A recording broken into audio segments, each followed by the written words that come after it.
नमस्कार। दूरदर्शन उत्तराखंड के खास कार्यक्रम मंजिल में आप सभी का स्वागत है। मैं हूं आपके साथ विश्वबंधु पांडे। साथियों, कार्यक्रम मंजिल के माध्यम से हम बात करते हैं विभिन्न प्रतियोगिता परीक्षाओं के बारे में और किस तरह से इन प्रतियोगिता परीक्षाओं की तैयारी कर रहे युवा एक बेहतर तैयारी कर इन परीक्षाओं में सफलता हासिल कर सकें और अपनी मंजिल को प्राप्त कर सकें। आज के हमारे कार्यक्रम का विषय वन विभाग के अंतर्गत फॉरेस्ट गार्ड वन आरक्षी की परीक्षा की तैयारी किस तरह से की जाए, इसी विषय पर आज हम चर्चा करेंगे, बातचीत करेंगे।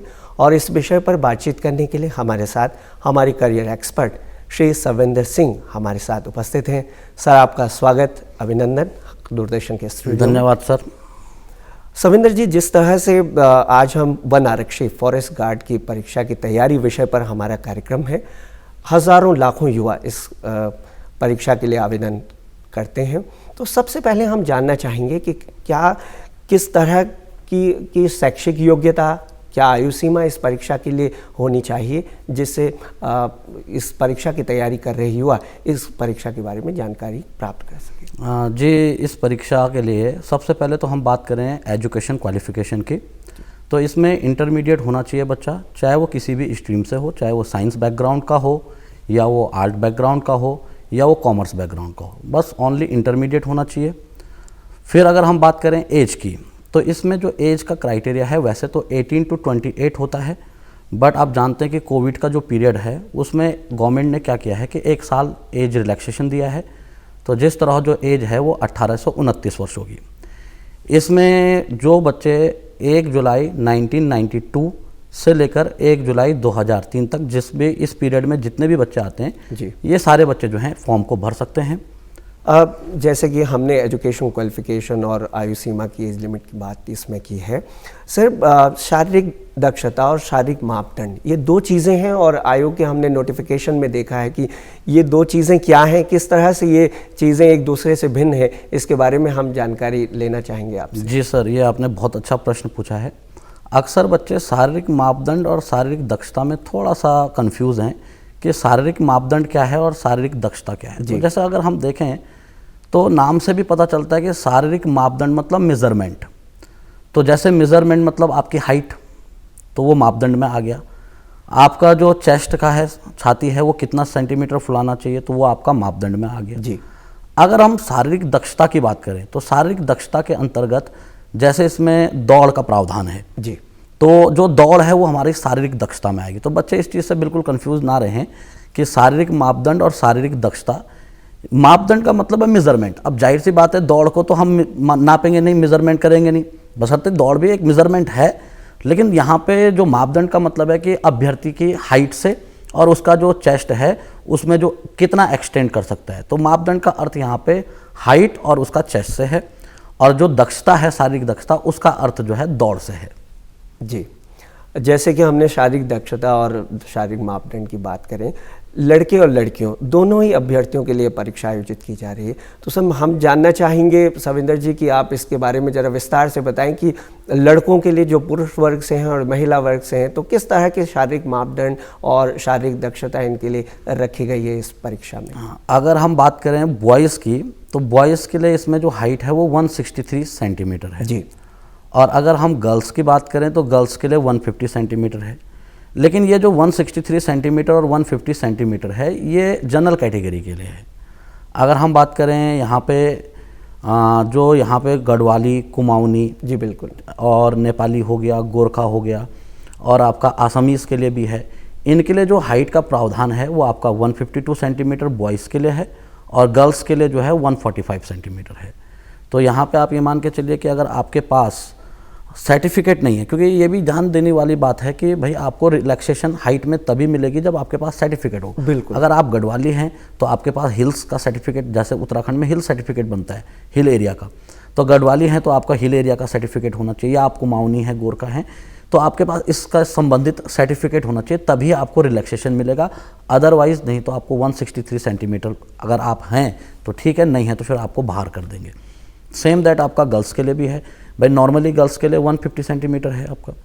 लेकिन अगर मान लीजिए हम बात करें यहाँ पे जो गढ़वाली, कुमाऊनी है, तो अगर इनके पास सर्टिफिकेट हैं तो ही इनको रिलैक्सेशन मिलेगा, अदरवाइज़ वो फिर उनको बाहर कर दिया जाएगा। जी बिल्कुल, और जिस बहुत अच्छे तरीके से सर आपने इसे बताया कि किस तरह से जो शारीरिक मापदंड और शारीरिक दक्षता है इसके बारे में आयोग के नोटिफिकेशन में आयोग इस चयन प्रक्रिया में लिखित परीक्षा लेता है। इस परीक्षा के लिए वन विभाग के अंतर्गत जो ये वन आरक्षी की परीक्षा है, तो लिखित परीक्षा किस तरह की होगी इसके बारे में ये तो बड़ी खास चीज़ है कि लिखित परीक्षा इसमें किस तरह की होगी, क्या इसमें नई बातें और क्या चीज़? जी बिल्कुल, लिखित परीक्षा के लिए आप ये मान के चलिए कि उत्तराखंड में सबसे इम्पोर्टेंट है उत्तराखंड। जी, यहाँ पे उत्तराखंड के बारे में 40 नंबर पूछा जाता है। तो अगर हम बात करें परीक्षा की दृष्टि से तो उत्तराखंड बहुत इंपॉर्टेंट रोल निभाता है, क्योंकि 40 क्वेश्चन डायरेक्ट उत्तराखंड से आने हैं। इसमें 20 क्वेश्चन आपका सामान्य हिंदी से आएगा और करीबन आप ये मान के चलो कि 30 से 32 क्वेश्चन आपका सामान्य अध्ययन से आएगा। 2-3 क्वेश्चन करंट के जो भाई समसामयिकी मुद्दे हैं, चाहे वो नेशनल हो, इंटरनेशनल हो, चाहे आपका स्टेट का हो, तो 2-3 क्वेश्चन आपके समसामयिकी रहेंगे, यानी करंट अफेयर्स जिनको हम बोलते हैं। और आपका 1 या 2 क्वेश्चन कंप्यूटर से भी रिलेटेड रहते हैं और 2-4 क्वेश्चन रीजनिंग से। तो इस टाइप से ये टोटल 100 मार्क्स का होता है। जी, ठीक है। इसमें देखो 2 चीज़ें तो फिक्स हैं, 40 नंबर उत्तराखंड फिक्स है और 20 नंबर हिंदी फिक्स है।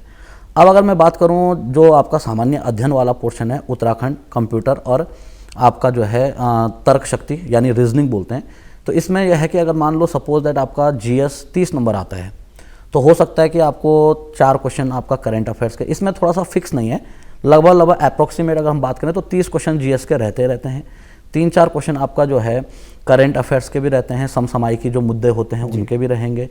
आपका 1 या 2 क्वेश्चन आपका जो है कंप्यूटर से बेस्ड रहेगा और 2-4 क्वेश्चन जो है रीजनिंग। तो इसमें 1 आध नंबर ऊपर नीचे चलेगा। हो सकता है कि 1 क्वेश्चन रीजनिंग का ज़्यादा पूछ दे तो इधर करंट से 1 क्वेश्चन कम कर दे, या हो सकता है 1 कंप्यूटर का क्वेश्चन ज़्यादा पूछ लिया तो हो सकता है आपका कि रीजनिंग का 1 क्वेश्चन कम कर दिया।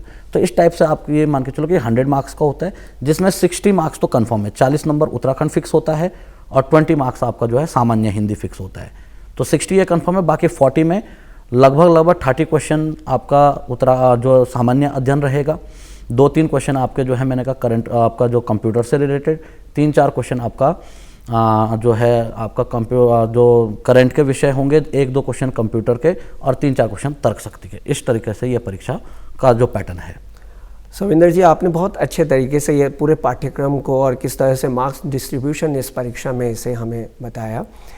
एक प्रश्न हमेशा अभ्यर्थी जानना चाहता है और ये बड़ा ही भ्रम भी रहता है कई लोगों में इस विषय में कि सामान्य ज्ञान और सामान्य अध्ययन ये 2 चीज़ें हैं, तो क्या एक ही चीज़ है या इनमें किसी प्रकार का कोई डिफरेंस है? जी, आपने बहुत अच्छा प्रश्न पूछा है, सामान्य ज्ञान और सामान्य अध्ययन, क्योंकि अक्सर हम भी देखते हैं बहुत सारे बच्चों को सामान्य ज्ञान और सामान्य अध्ययन में डिफरेंस नहीं है। बिल्कुल। अगर हम आज के परिप्रेक्ष्य के में बात करें तो आज की डेट में सामान्य अध्ययन आता है। अगर हम आज से 15 साल पीछे की बात करें जी, तो 15 साल पहले सामान्य ज्ञान आता था। अब मैं थोड़ा इसको एक्सप्लेन कर दूं कि सामान्य ज्ञान और सामान्य अध्ययन में डिफरेंस क्या है। जी, देखो, अगर मैं सीधे शब्दों में कहूँ तो सामान्य ज्ञान का अर्थ होता है कि किसी विषय का मोटा ज्ञान होना, बाहरी ज्ञान होना। जी बिल्कुल। और अगर मैं सामान्य अध्ययन की बात करूं तो सामान्य अध्ययन का होता है कि किसी भी विषय वस्तु का संपूर्ण ज्ञान होना, उसका विस्तार से ज्ञान होना। जैसे मैं एक एग्जाम्पल के थ्रू इसको समझाना चाहूँगा कि सपोज दैट पहले ज़माने में, मतलब आज से करीबन 15-1 साल पहले सामान्य ज्ञान आता था, तो उसमें क्या होता था कि जैसे मान लो एक क्वेश्चन बन गया कि भाई यमुनोत्री मंदिर कहाँ स्थित है। जी, तो सभी को पता है उत्तराखंड में और उत्तरकाशी जिले में। लेकिन आज की डेट में इतना बेसिक क्वेश्चन नहीं पूछे, ये सामान्य ज्ञान है, क्योंकि ये हर किसी को नॉलेज होगा कि अगर मान लो पेपर जो है नेशनल उस पर हो रहा है तो वहाँ पे ये पूछा जाएगा कि भाई यमुनोत्री मंदिर जो है कौन से राज्य में, उत्तराखंड में। जी, अगर मान लो उत्तराखंड स्टेट में पेपर हो रहा है तो आज से 10-15 साल पहले क्वेश्चन ऐसा होता था कि यमुनोत्री मंदिर किस जिले में स्थित है, तो उत्तरकाशी जिले में। लेकिन अगर हम सामान्य अध्ययन की बात करें तो यमुनोत्री मंदिर का जो संपूर्ण ज्ञान है, उसका विस्तार से जो ज्ञान है, उसको सामान्य अध्ययन कहेंगे। तो इसी पे सामान्य अध्ययन पे अगर मैं एक क्वेश्चन बनाऊं तो सामान्य अध्ययन पे क्वेश्चन ऐसा हो सकता है कि यमुनोत्री जो मंदिर है वो किस शैली पे बना हुआ है। जी, तो यानी कहने का अर्थ है कि आपको सिर्फ इतना नहीं पता होना चाहिए कि यमुनोत्री मंदिर कहाँ है, ये तो आपका क्या है कि बाहरी ज्ञान हो गया। आपको यमुनोत्री मंदिर किस शैली में बना है, कब बना है, किसने बनाया है, विस्तार पूर्वक ज्ञान होना चाहिए। तो किसी भी विषय वस्तु का जो विस्तार पूर्वक जो ज्ञान है उसका जो कंप्लीट नॉलेज है उसको हम सामान्य अध्ययन जनरल स्टडी बोलते हैं जी। और सामान्य ज्ञान यानी जनरल नॉलेज, तो जनरल नॉलेज मतलब किसी विषय वस्तु का मोटा मोटा ज्ञान होना। तो ये दो डिफरेंस है सामान्य ज्ञान और सामान्य अध्ययन में। सामान्य ज्ञान का मतलब है किसी विषय वस्तु का आपको मोटा मोटा ज्ञान होना, और सामान्य अध्ययन का मतलब है कि किसी भी विषय वस्तु का आपको विस्तार पूर्वक ज्ञान होना। जैसे एग्जाम्पल के लिए मैंने आपको कहा कि यमुनोत्री मंदिर किस जिले में स्थित है, तो यमुनोत्री में ये सबको पता है, ये सामान्य ज्ञान है। अब अगर हम दूसरा इस पर सामान्य अध्ययन से रिलेटेड क्वेश्चन बनाए तो यमुनोत्री मंदिर किस शैली में बना हुआ है, तो ये सामान्य अध्ययन का विषय है, क्योंकि ये चीज हर किसी को नहीं पता होगी कि वो किस शैली में बना इन चीज़ों का यही अभिप्राय है कि गहन अध्ययन जो डीप नॉलेज है उसकी ज़रूरत जनरल स्टडीज़ में है, और सामान्य रूप से जो चीज़ें हैं, हालांकि ये दोनों ही चीज़ों को देखना और समझना बहुत ज़्यादा ज़रूरी है। बिल्कुल। जिस तरह से आपने सामान्य अध्ययन सामान्य ज्ञान की यहाँ पर बात की है सविंदर जी, सामान्य हिंदी का एक जो आप कह भी रहे थे कि इसमें क्वेश्चन से प्रश्न आते हैं, तो हम जानना चाहते हैं कि सामान्य हिंदी की तैयारी, क्योंकि इसमें हर क्षेत्र से हर किसी स्ट्रीम से फील्ड से बच्चे इसके लिए पेपर को भरते हैं, इस एग्ज़ाम फॉर्म को भरते हैं, तो सामान्य हिंदी की तैयारी किस तरह से की जा सकती है? देखो, सामान्य हिंदी की अगर हम बात करें तो सामान्य हिंदी की जो तैयारी है इसमें हम बुक्स पे बाद में बात करेंगे कि कौन कौन सी बुक्स पढ़नी चाहिए। फिलहाल हम बात करते हैं कि सामान्य हिंदी में क्या क्या पेपर में। जी बिल्कुल। तो सबसे पहला तो बेसिक नॉलेज जो है आपको वर्णमाला, अल्फ़ाबेट्स जिनको इंग्लिश में हम कहते हैं, हिंदी में आपको वर्णमाला का ज्ञान होना चाहिए कि भाई स्वर कितने हैं, व्यंजन कितने हैं, इसमें दीर्घ स्वर कौन है, ह्रस्व कौन है, तो इनका आपको अच्छा नॉलेज होना चाहिए। इस पर जरूर वर्णमाला पे क्वेश्चन बनेंगे। फिर इसके बाद हम बात करते हैं कि भाई अगर कोई सेंटेंस है तो सेंटेंस में या कोई वाक्य है, इसमें क्रिया क्या है, विशेषण क्या है, इसमें संज्ञा क्या है, सर्वनाम क्या है, तो ये आपको अच्छे से पता होना चाहिए। कारक हो गया, विभक्तियाँ हो गया, एकार्थी शब्द हैं, अनेकार्थी शब्द हैं, पर्यायवाची हैं, आपका जो है विलोम शब्द है, तत्सम हो गए, तद्भव हो गए। फिर हम बात करते हैं संधि विच्छेद की कि संधि कोई शब्द है तो उसका अगर हम संधि विच्छेद करेंगे तो उसमें कौन सी संधि होगी। फिर हम अलंकार की बात करेंगे, रचनाएं हैं कि किस कवि की क्या रचनाएं हैं, तो ये आपको ये भी नॉलेज होना चाहिए। और थोड़ा बहुत हिंदी साहित्य, क्योंकि हिंदी साहित्य ग्रुप सी के पेपर में उतना नहीं पूछा जाता है, लेकिन थोड़ा बहुत आपको हिंदी साहित्य का भी नॉलेज होना चाहिए। तो ये आपका सामान्य हिंदी का एक मोटा मोटा मैंने पाठ्यक्रम बताया। विस्तृत रूप से हम अभी बुक्स की चर्चा करेंगे तो वहाँ पे पूरा डिटेल आपको मिल जाएगा कि क्या पढ़ना है क्या नहीं पढ़ना, लेकिन एक मोटा मोटा मैंने आपको बताया कि इतना तो आपको पढ़ना ही पड़ेगा। सामान्य हिंदी के साथ में हम कंप्यूटर को भी जोड़ देते हैं, तो कंप्यूटर की तैयारी, इस विषय की तैयारी किस तरह से अभ्यर्थी करें, और क्या कुछ ऐसे खास प्रश्न हैं जिस पे वो ज़्यादा फोकस करें और ज़्यादा से ज़्यादा मार्क्स इसमें गेन कर सकें? हाँ, कंप्यूटर में बेसिक क्वेश्चन बनते हैं। कोई कंप्यूटर क्योंकि इतना टफ सब्जेक्ट, मतलब कंप्यूटर अपने आप में एक टफ सब्जेक्ट जरूर है। जी बिल्कुल, और अभ्यर्थी में जिज्ञासा होती है इस चीज़ को जानने की। बिल्कुल, तो कंप्यूटर में बेसिक क्वेश्चन बनते हैं। जैसे थोड़ा बहुत आपको बेसिक प्रोग्राम्स के बारे में पूछ लेगा, सॉफ्टवेयर के बारे में, हार्डवेयर के बारे में, या आपको कीबोर्ड में जो शॉर्ट कीज़ होती हैं उनके बारे में। कंप्यूटर में बेसिक ही पूछता है, 1 या 2 क्वेश्चन बनता है, और वो कोई टफ क्वेश्चन नहीं बनते हैं, बेसिक क्वेश्चन बनते हैं। तो जैसे मैंने आपको बताया हार्डवेयर के बारे में, सॉफ्टवेयर के बारे में थोड़ा शॉर्ट कीज़ पूछ लेता है वो, तो उसका नॉलेज आपको होना चाहिए। तो बस ये बेसिक चीज़ें ही कंप्यूटर में पूछी जाती है। माइनस मार्किंग इसमें रखी गई है, तो किस तरह की माइनस मार्किंग इसमें होती है, कितने अंक इसमें कटते हैं, और इससे बचने के लिए क्या कुछ करें प्रतियोगी जिससे इस माइनस मार्किंग से वो बच सके? देखो, कोई भी परीक्षा हो, चाहे वो वन आरक्षी की हो या कोई भी परीक्षा हो, उसमें माइनस मार्किंग जो है ज़रूर होती है। और माइनस मार्किंग एक ऐसा सिस्टम है कि जिससे अगर आपने बहुत अच्छा किया हो, लेकिन अगर आपने कुछ क्वेश्चन गलत कर दिया तो आप डाउन आ जाएंगे और आपका सिलेक्शन रुक भी सकता है।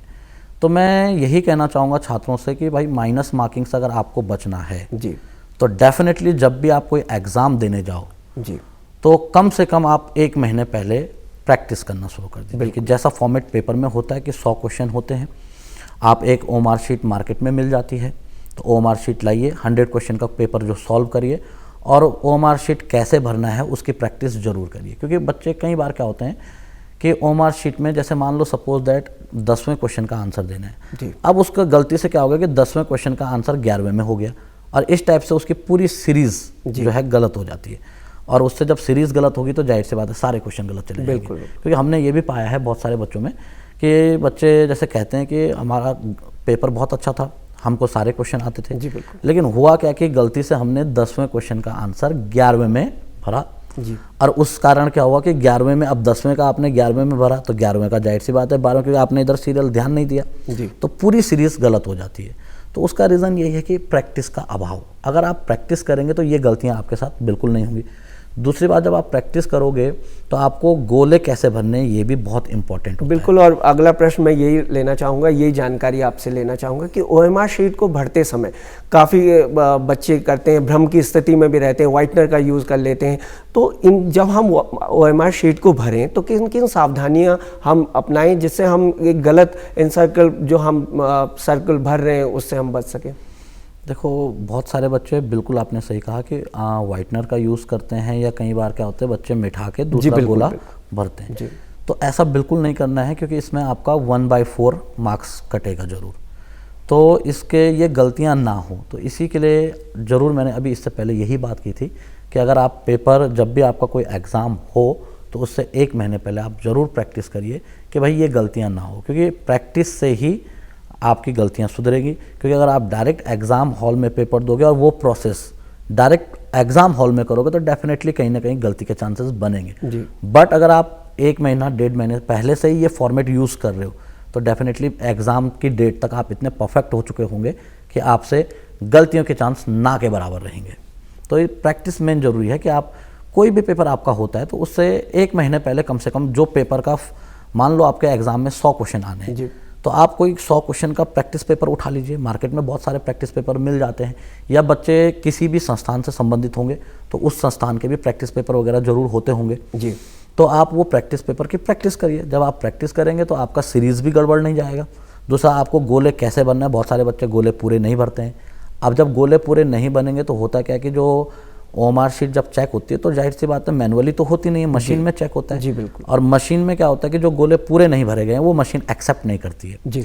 तो इन चीज़ों को बचने के लिए आपको डेफिनेटली 1-1.5 महीने पहले प्रैक्टिस करनी चाहिए, ताकि एग्ज़ाम जब आपका हो तो तब तक आप बहुत अच्छे परफेक्ट हो चुके हों और आपका जो है सारा पेपर जो है आप OMR शीट अच्छे से भर पाएँ, कोई भी आपका नेगेटिव ना जाए और आपका सिलेक्शन फिर श्योर है। बिल्कुल सविंदर जी, बहुत अच्छा आपने बताया और practice makes a man perfect, ये बात आपने बहुत अच्छे उदाहरण के साथ में भी हमारे साथ साझा की, बताए।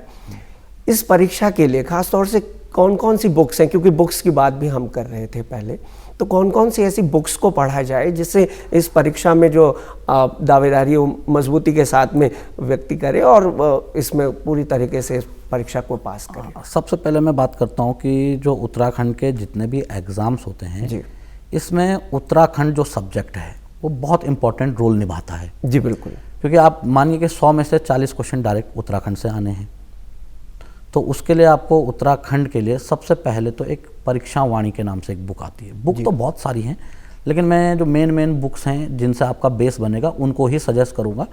तो एक तो परीक्षा वाणी आती है उत्तराखंड के लिए, तो वो आपको ज़रूर पढ़नी है। परीक्षा वाणी अगर आपने पढ़ लिया तो उसके बाद, क्योंकि आपको पेपर क्लियर करना है तो परफेक्ट बनना पड़ेगा, बिल्कुल एक बुक से काम नहीं चलेगा। तो परीक्षा वाणी तो आपने पढ़नी है। परीक्षा वाणी अगर आपने पढ़ ली तो थोड़ा और डीप जाना है। डीप जाने के लिए आप जो है आदित्य प्रकाशन की बुक आती है उसको भी पढ़ सकते हैं।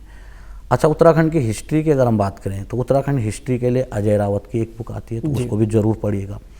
उत्तराखंड की ज्योग्राफी की हम बात करें तो उत्तराखंड ज्योग्राफी के लिए राजेंद्र बलोदी की बुक आती है, तो उसको भी पढ़िएगा।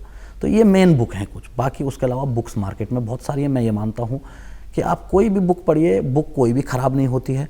डिपेंड करता है कि आप उस बुक से क्या उठाते हैं। बहुत सारे बच्चों का ये भी रहता है कि वो बुक अच्छी नहीं है, ये बुक अच्छी है। तो मेरा मानना है कि सारी बुक्स अच्छी होती हैं, डिपेंड करता है कि आपने उस बुक से क्या उठाया, आपने क्या सीखा। जी बिल्कुल। लेकिन बुक्स बहुत सारी हैं, तो मेन बुक मैंने आपको बता दी हैं कि वो बच्चों को जो है परीक्षा वाणी तो पढ़नी है, क्योंकि मैक्सिमम क्वेश्चन उत्तराखंड के परीक्षा वाणी से बनते हैं। लेकिन इतने से ही काम नहीं चलेगा, क्योंकि भाई मान लो 40 क्वेश्चन है तो 40 में से सपोज दैट 30 क्वेश्चन परीक्षा वाणी से बनते हैं, तो अभी भी तो 10 क्वेश्चन बाकी हैं जी। तो ये 10 क्वेश्चन भी करने जरूरी है, तभी तो आपका मेरिट में नाम आएगा। तो उसके लिए आपको थोड़ा डीप जाना पड़ेगा। तो डीप जाने के लिए उत्तराखंड की हिस्ट्री जो है, तो उसके लिए आपको जो है अजय रावत की स्टडी करनी पड़ेगी। उत्तराखंड का ज्योग्राफी के लिए राजेंद्र बलोदी की आदित्य पब्लिकेशन, तो ये सारी बुक उत्तराखंड के लिए हैं, तो ये पढ़नी आपको ज़रूरी है उत्तराखंड के लिए। फिर अगर हम बात करें सामान्य हिंदी की, तो सामान्य हिंदी के लिए तो सबसे पहले NCERT, बिल्कुल। क्लास 8 to 12 कि जो NCERT की बुक्स हैं उनको भी पढ़िए, क्योंकि अगर आप इनको पढ़ेंगे तो आपका बेस बहुत अच्छा बन जाएगा। तो NCERT की बुक तो पढ़नी ही पढ़नी है। उसके अलावा हिंदी में भी लूसेंट की एक बुक आती है। लूसेंट एक बहुत ही फेमस बुक है। आप देखोगे कि लूसेंट की बुक एक ग्रुप सी का जो बच्चा है वो, और एक अगर सिविल सर्विसेज की कोई तैयारी कर रहा है वो, सभी स्टार्टिंग में लूसेंट को जरूर पढ़ते हैं जी। तो सामान्य अध्ययन के लिए लूसेंट बहुत ज़रूरी है। लूसेंट आपको पढ़ना ही पढ़ना है। या अभी हम सामान्य हिंदी की बात करें तो सामान्य हिंदी में भी लूसेंट और सामान्य अध्ययन में भी है। तो पहले हम हिंदी की बात कर लेते हैं। तो हिंदी के लिए NCERT क्लास 8 to 12 और आपका जो है लूसेंट की आती है सामान्य हिंदी के नाम से, वो भी आपने पढ़नी है बच्चों ने। फिर उसके बाद हम बात करें तो थोड़ा डीप अगर आपको जाना है तो पृथ्वीनाथ पांडे की एक बुक आती है हिंदी की, वो भी बच्चों को पढ़ना ज़रूरी है। और एक आपका जो है हरिदेव बहारी की बुक आती है, तो हरिदेव बहारी वो भी आपको पढ़ना है। तो हिंदी के लिए ये इतनी बुक्स हैं, ये आपको ज़रूर पढ़नी पड़ेंगी क्योंकि 20 मार्क्स का हिंदी है, तो ये आपको हिंदी की बुक्स होगी। फिर अगर हम बात करें सामान्य अध्ययन की, GS की, जनरल स्टडी, तो सामान्य अध्ययन के अंतर्गत भी क्लास 6 to 12 NCERT की बुक्स जरूर पढ़नी पड़ेगी जी। फिर सामान्य अध्ययन में भी लूसेंट की बुक आती है, बेस बनाने के लिए लूसेंट की बुक जी बिल्कुल, बहुत और तमाम तरह की बुक्स की जिस तरह से आपने बातचीत की। सविंदर जी, अब हम आते हैं कि इस परीक्षा के लिए दौड़ एक अहम रोल अदा करता है इसमें। दौड़, तो किस तरह से अभ्यर्थी दौड़ के लिए अपने आप को तैयार करें, ये हम आपसे जानना चाहते हैं। हाँ, तो दौड़ के लिए आपको डेली जी प्रैक्टिस करनी पड़ेगी। जी बिल्कुल, क्योंकि आपको 25 किलोमीटर लड़कों के लिए है जी, और 14 किलोमीटर जो है लड़कियों के लिए है। तो जो 25 किलोमीटर और 14 किलोमीटर की दौड़ 4 घंटे में, वैसे 4 घंटे पर्याप्त समय है। आपको दौड़ने की कोई ज़रूरत नहीं है, कोई आपको अफरा तफरी मचाने की ज़रूरत नहीं है। बहुत सारे बच्चे सोचते हैं कि हो पाएगा, नहीं हो पाएगा। 4 घंटे पर्याप्त समय होता है। अगर बच्चा आराम से पैदल भी चलेगा तो वो 4 घंटे में आराम से 25 किलोमीटर कर सकता है। और 14 किलोमीटर गर्ल्स के लिए है, तो गर्ल्स भी 4 घंटे में 14 किलोमीटर आराम से कर सकती हैं। बस थोड़ा सा आपको प्रैक्टिस जरूरी है कि आप पहले से ही थोड़ा अभ्यास करें, नहीं तो अदरवाइज उसी अपने को शारीरिक रूप से पुष्ट बनाए। निश्चित रूप से बहुत अच्छा सविंदर जी आपने कहा है। आपसे कुछ खास टिप्स हम लेना चाहेंगे इस परीक्षा से संबंधित, कुछ टिप्स आप हमारे दर्शकों को देना चाहें। हाँ, छात्रों से मेरा यही जो है अनुरोध रहेगा कि छात्र जितने भी हैं, परीक्षा कोई भी एग्ज़ाम हो उसके लिए एक प्री प्लान होता है। सबसे पहले तो आप प्लान करिए कि भाई इस एग्ज़ाम में क्या क्या चीज़ें आनी है। तो जैसे हमने कहा 40 नंबर आपका उत्तराखंड है, 20 नंबर हिंदी है और GS है, आपका करंट है या कंप्यूटर है। तो इसके लिए बच्चों को पहले से ही जो बुक्स मैंने आप सजेस्ट की हैं वो ज़रूर पढ़नी है। और किसी भी सब्जेक्ट को आप अच्छे से पढ़िए। अगर आप अच्छे से पढ़ोगे तो डेफिनेटली आपको सक्सेस मिलेगी। एग्ज़ाम के 10 दिन पहले या 15 दिन पहले कोई भी एग्ज़ाम क्रैक नहीं होता है जी। तैयारी किसी भी चीज़ का शॉर्टकट नहीं होता है। किसी भी चीज़ को अगर आपने पाना है तो उसकी एक लंबी तैयारी होती है। तो छात्र जितने भी हैं, अगर वो अभी से निश्चित रूप से अगर लगन से मेहनत करें तो डेफिनेटली उनको कल की डेट में सफलता मिलेगी। क्योंकि अभी ये एग्ज़ाम का कोई शेड्यूल तो है नहीं, पेपर की डेट कोई नहीं आई है। और जब पेपर की डेट नहीं आई है तो जाहिर सी बात है अभी बच्चों के पास पर्याप्त समय है। तो बच्चों के पास समय पर्याप्त है तो बच्चा जो है तैयारी थोड़ा सा उत्तराखंड पे ज़्यादा फोकस करें, क्योंकि उत्तराखंड 40 नंबर है जी। फिर आपका GS 30 नंबर है, इस पे भी अच्छा फोकस करें। हिंदी 20 नंबर है, इस पे भी फोकस करना है। तो बच्चे अगर अभी से पढ़ते रहें और मिनिमम मेरे हिसाब से अगर पर डे बच्चे 5 घंटे भी स्टडी करें तो आराम से एग्ज़ाम क्वालिफाई कर सकते हैं, क्लियर कर सकते हैं। क्योंकि ये भी क्राइटेरिया है पेपर में कि जो रिटन एग्ज़ाम होगा उसमें मिनिमम 45% लाना कंपलसरी है जी। और 35% जो है वो आपका रिटन एग्ज़ाम में SC ST के कैंडिडेट को लाना कंपलसरी है। जो जनरल OBC है उसको 45% लाना है। ऐसा नहीं कि मान लो 45 में कोई टॉपर आया तो उसका सिलेक्शन हो जाएगा, नहीं। निश्चित रूप से। और ये बहुत सारे जो मानक है अभ्यर्थी जो हैं वो नोटिफिकेशन को ध्यान से पढ़ें और तब अपनी तैयारी करें। सविंदर जी, आपने हमारे साथ में वन आरक्षी फॉरेस्ट गार्ड से रिलेटेड इस परीक्षा के बारे में बहुत सारी अहम जानकारी हमारे साथ साझा की, इसके लिए आपका बहुत बहुत धन्यवाद। तो साथियों, ये था आज का हमारा कार्यक्रम जिसमें आज हमने वन आरक्षी फॉरेस्ट गार्ड से संबंधित परीक्षा की तैयारी विषय पर बातचीत की। हमें आशा है कि आपको हमारे कार्यक्रम ज़रूर पसंद आया होगा। आप हमारे इस कार्यक्रम को हमारे YouTube चैनल DD उत्तराखंड पर भी देख सकते हैं। इसी के साथ आपसे लेते हैं विदा। नमस्कार।